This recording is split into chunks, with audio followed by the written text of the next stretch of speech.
Nah, kalau masalah emosi, menurut Ibnu Sina, solusinya adalah terapi emosional.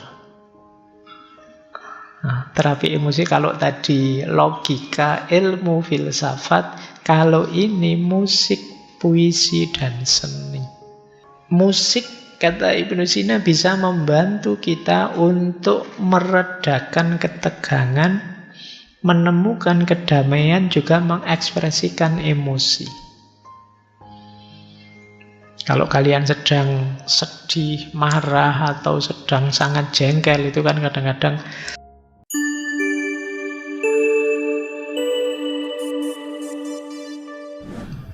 Assalamualaikum warahmatullahi wabarakatuh. Sekarang mulai ya menyehatkan jiwa. Kita awali dari beberapa gangguan jiwa. Yang pertama, biar tidak lupa, kita awali dari gangguan jiwa karena humor-humor tadi, cairan-cairan tadi tidak seimbang.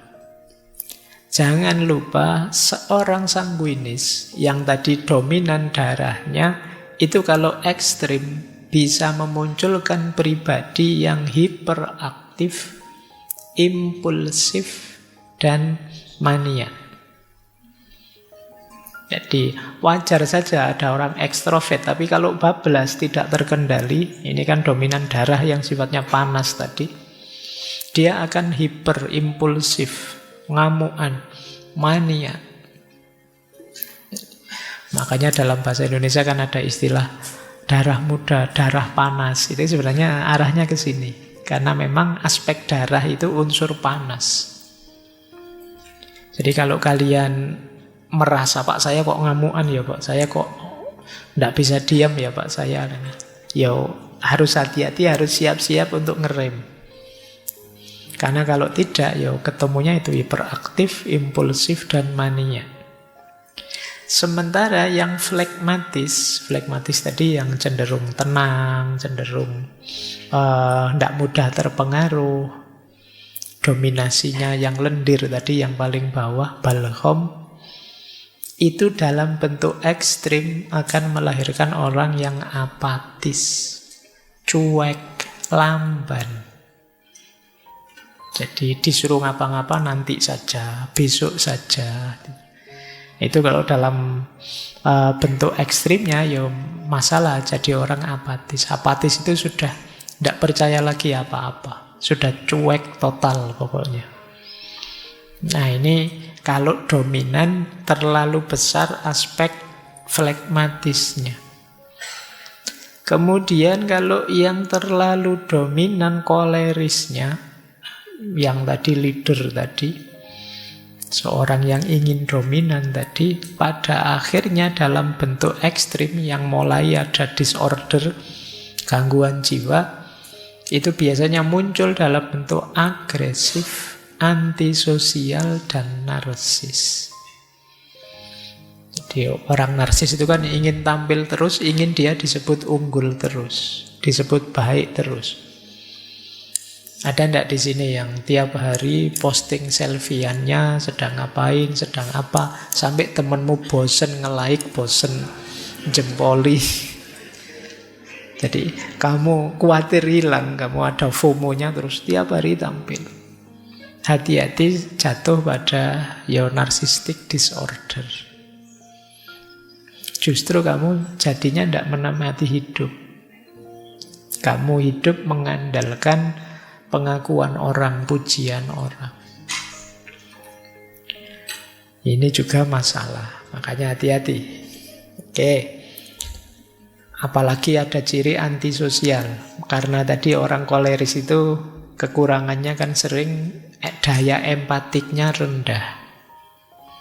Jadi dia pinginnya maju, pingin sukses. Lupa bahwa orang lain mungkin ada situasi-situasi khusus yang tidak sama dengan dirinya.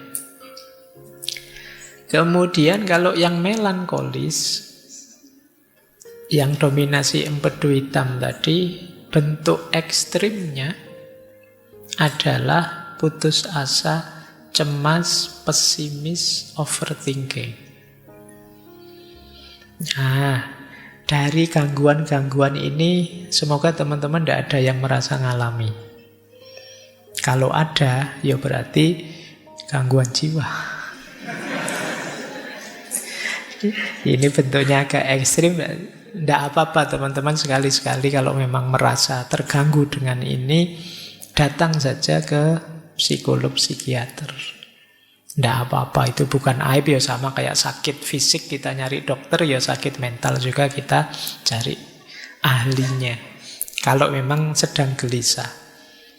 Kalau sarannya Ibnu Sina apa? Kalau penyakit akibat ketidakseimbangan cairan ini, yang pertama perhatikan dietnya. Apa yang harus dimakan, apa yang jangan dimakan.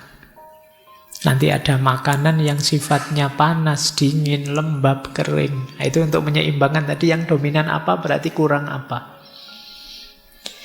Ya nanti kapan-kapan kalau ada yang perlu nanti tak kasih apa sih yang kalau dominan sanguinis, flegmatis, koleris, melankolis itu apa yang harus dimakan, dietnya apa. Cuma kalau disampaikan di sini agak bertele-tele karena masih banyak materinya.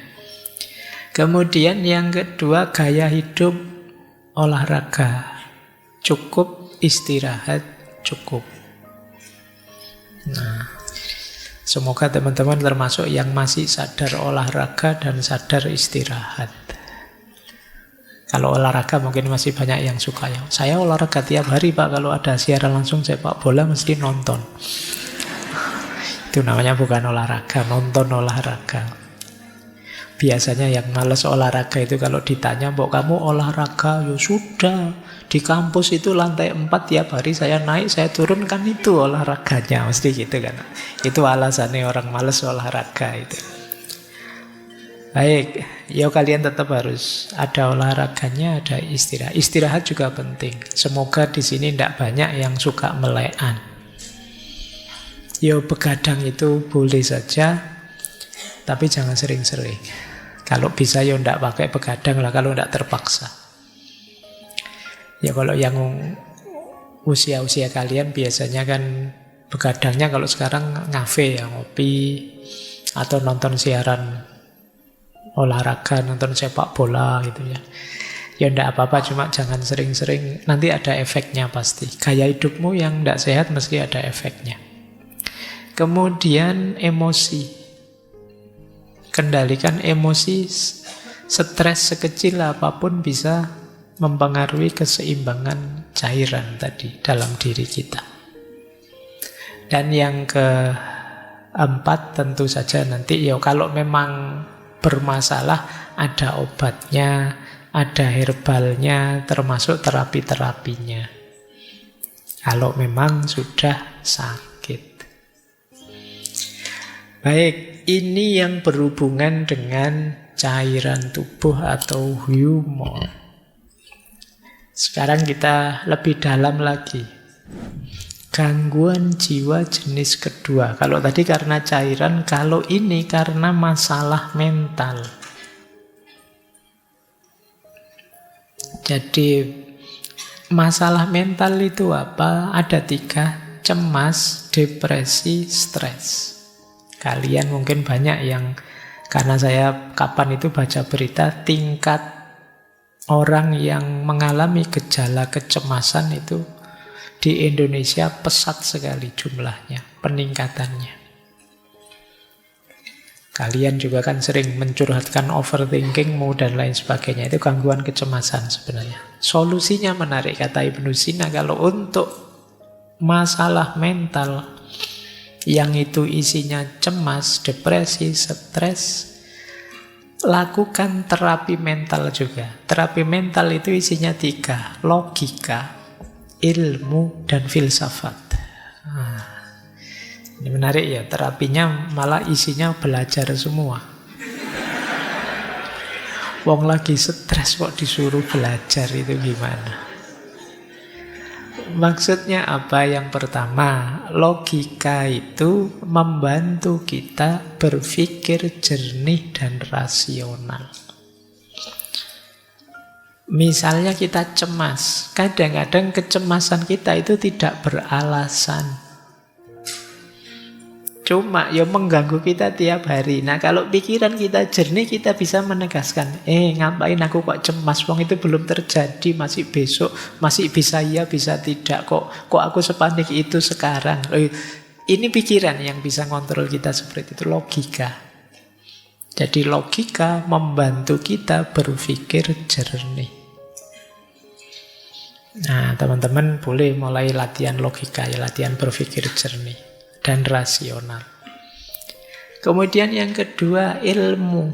Kenapa harus ilmu? Ilmu itu membantu kita memahami dunia. Seringkali yang membuat kita stres, depresi, cemas, itu kan situasi-situasi di sekeliling kita yang kita tidak paham. Kemarin waktu pandemi itu seluruh dunia belum terlalu paham tentang kerja dan mekanismenya virus COVID-19. Semuanya panik, banyak orang stres, banyak orang depresi. Tapi begitu diteliti kemudian tahu, oh ternyata virusnya ini, cirinya begini, kelemahannya ini. Ini kan ilmu. Begitu ngerti ilmunya kita tenang sudah. Banyak kecemasan-kecemasan kita karena kita belum tahu. Jangankan yang besar-besar, belum tahu yang kecil-kecil saja kan juga. Mungkin yang belum pernah ngaji ke sini misalnya membayangkan nanti ngaji di sana kayak gimana ya? Ada absennya enggak ya?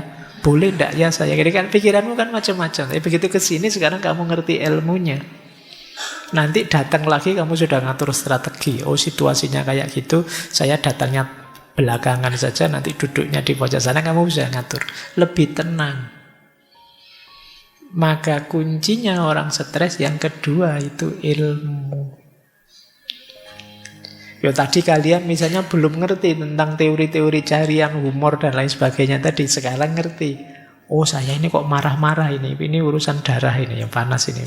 Berarti jangan makan ini dulu, jangan ini dulu biar nggak tambah ngamuan. Ini sekarang kita ngerti ilmunya. Yang ketiga filsafat. Apa manfaatnya filsafat?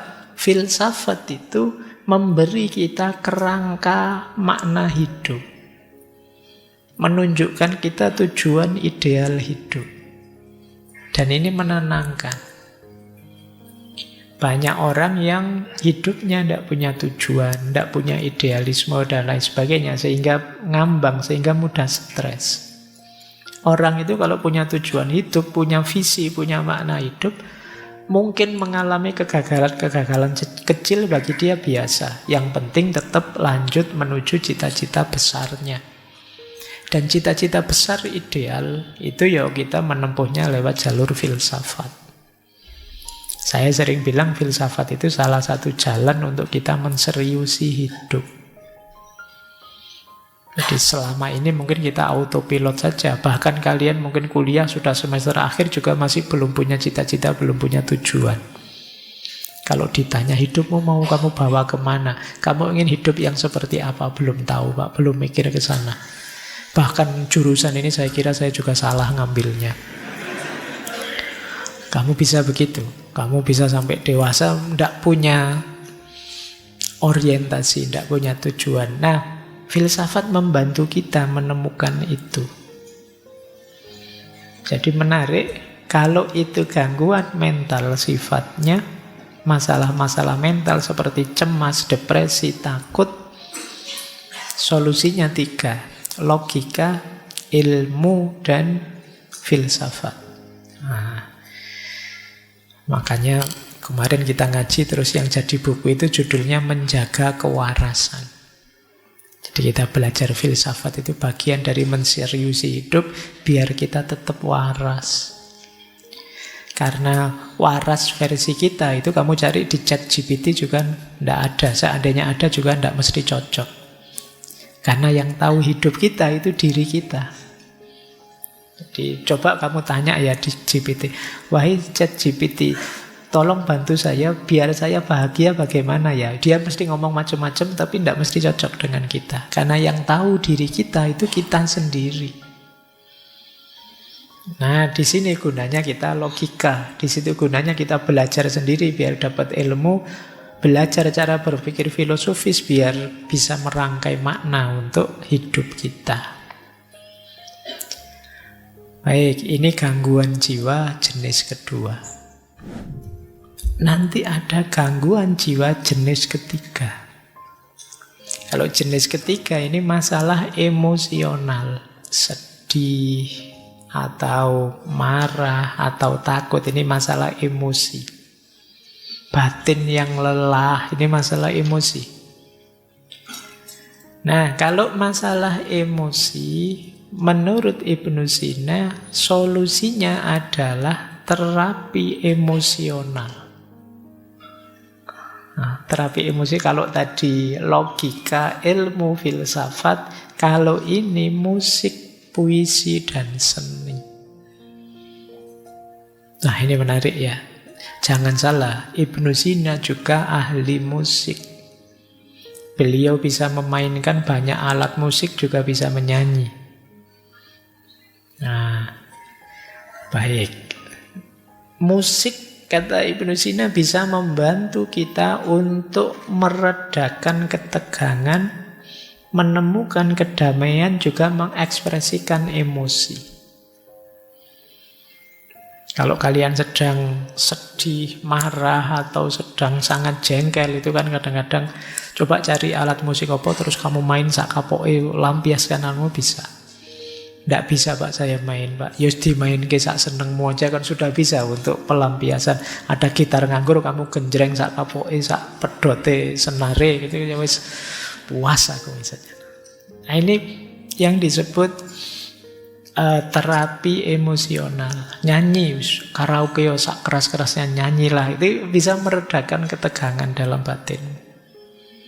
Jadi musik bahkan bisa mendamaikan, tenang gitu. Kadang kalian dengerin musik apa itu rasanya sudah lupa dengan masalah-masalah yang tadi menegangkan kita.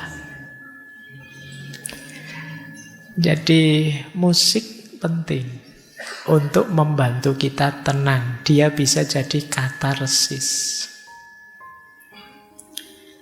Lanjut. Terus puisi dan seni. Puisi bisa membuat kita lebih luas. Dulu mungkin teman-teman masih ingat ya, kalau tidak salah tokohnya Hasrat Inayat Khan. Kata beliau, kalau kata-kata sudah tidak berdaya, maka puisi bisa membantu. Kalau puisi juga masih tidak ngangkat, musik bisa mewakili kita. Musik ya bukan lagunya, bukan syairnya. Kalau syairnya kan cenderung ke puisi, tapi musik itu kan tidak ada kata-katanya, dan kepala kita akan menerjemahkan sesuai kondisi kita masing-masing. Ya nanti kalau digabung dengan pandangan sufi yang lain, pada puncaknya sebenarnya katarsis paling hebat adalah kediaman kita. Jadi keheningan itu bisa, tapi yang paling tidak kan coba kalau teman-teman sedang sangat marah, sedang sangat sedih, dan belum bisa mengatasi sendiri. Misalnya tadi pikiran yang kita minta untuk mengendalikan sudah tidak berdaya karena saking sedihnya kita. Seni dan musik, juga puisi bisa membantu. Setiap kita pasti bisa nulis puisi. Tidak ada puisi yang jelek. Jadi kalau ada orang bilang, ini puisinya jelek, loh justru yang jelek itu lebih puitis. Makanya kalian pede saja, tulis saja. Lampiaskan apa yang ada di pikiranmu, suka-suka kamu sudah. Nah, ini kan sebutannya makanya puisi. Ya kalau nulis beneran kan kamu rapi, ada subjek, predikat, objeknya, kalimat utuh. Tapi begitu puisi, sudahlah nulis saja. Tidak usah ditanyakan, ini maksudnya apa, itu maksudnya apa. Suka-suka kamu saja. Ya, karena memang tujuannya untuk katarsis. Baik. Jadi kalau teman-teman mengalami gangguan jiwa jenis ketiga ini, musik, puisi, seni bisa membantu. Lanjut. Sekarang gangguan jiwa tipe keempat. Ini gangguan jiwa karena masalah spiritual. Ini harusnya agak panjang ya. Ketika kita merasa kehilangan makna hidup. Kita merasa jauh dari Tuhan. Nah, kata Ibnu Sina, ambil terapi jenis spiritual. Terapi spiritual itu komponennya 3. Doa, zikir, dan meditasi. Menenangkan diri, uzlah. Doa bisa membantu kita menemukan kedamaian batin. Zikir bisa membantu kita fokus pada hal-hal yang positif. Meditasi bisa membantu kita menenangkan pikiran dan tubuh. Jadi jangan lupa Ibnu Sina itu pikirannya lengkap. Nanti kitab-kitabnya belakangan juga tidak hanya filsafat, tapi corak tasawuf, corak mistiknya juga kuat. Beliau juga menulis misalnya falsafah masyrikiyah, filsafat timur. Beliau juga punya cerita-cerita seperti Hai bin Yaqdhan. Hai bin Yaqdhan itu yang lebih nulis cerita itu dulu ya Ibnu Sina, meskipun nanti nama tokohnya diambil oleh Ibnu Tufel untuk menulis cerita yang sama tapi dengan plot yang berbeda. Ada banyak cerita-cerita spiritual yang ditulis oleh Ibnu Sina karena beliau juga concern dengan masalah-masalah spiritual. Bahkan di falsafah masyrik itu ya beliau melihat bahwa manusia itu ada secara spiritual, ada tipe abid, ada tipe zahid, ada tipe arif. Abid itu orang yang menghidupkan spiritualitasnya lewat jalur ibadah. Rajin sholat, rajin puasa, sedekah dan lain sebagainya. Ini tipe abid. Ada tipe zahid. Tipe zahid itu seperti para sufi yang melakukan uzlah, takhollak bi ahlakillah dan lain sebagainya. Ini tipe zahid, menjauh dari godaan dunia, keramaian dunia, memantapkan diri hanya menuju Allah saja. Ini namanya tipe zahid. Kemudian yang terakhir tipe arif. Tipe arif itu orang yang sudah mengalami pencerahan. Orang yang sudah kasyaf, sudah ma'rifat, sudah ngerti hakikat segala sesuatu. Ini tipe arif. Ada abid, ada zahid, ada arif.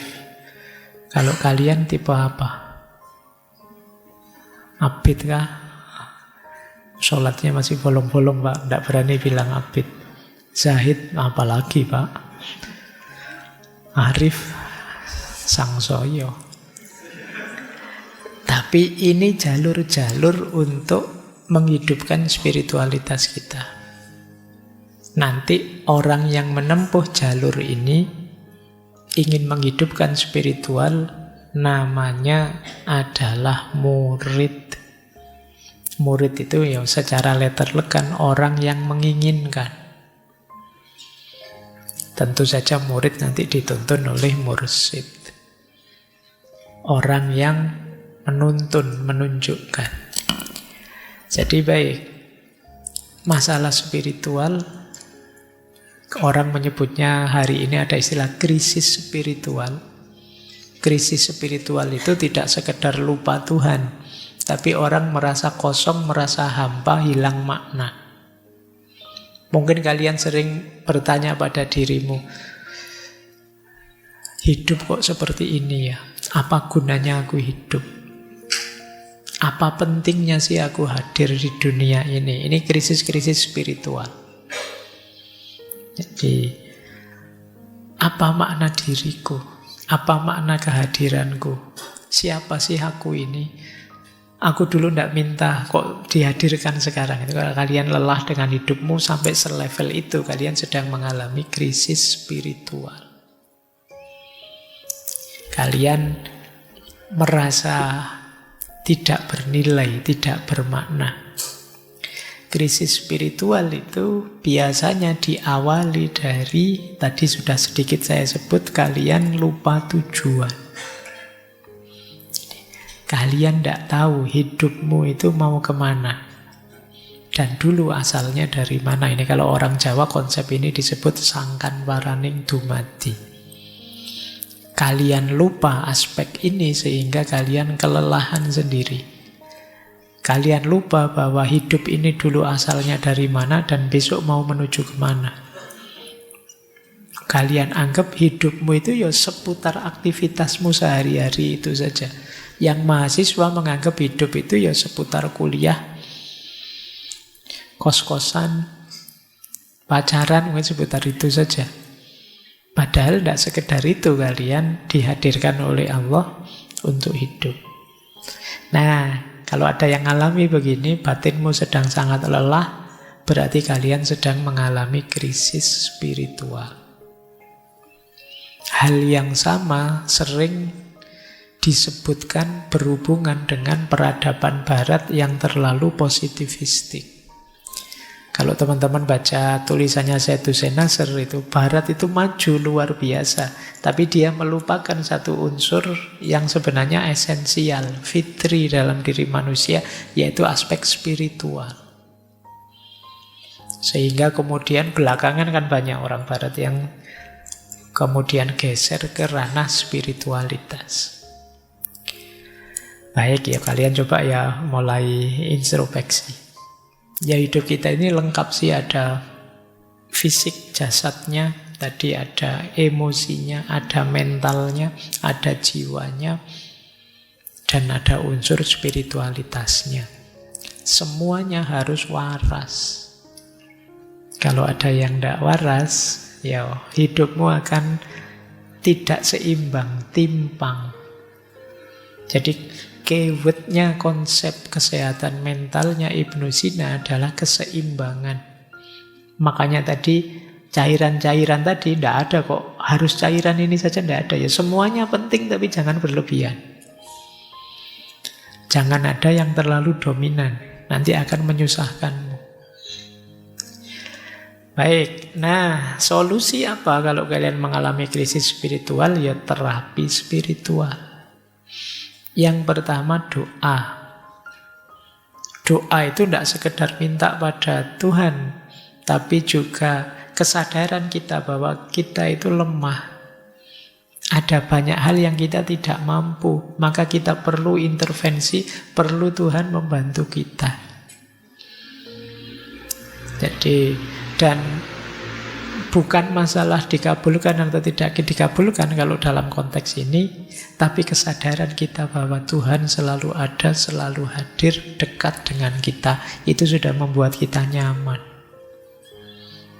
Jadi yang kesadaran ketuhanan, kesadaran ilahiyah inilah yang selama ini sering lepas dari keseharian kita.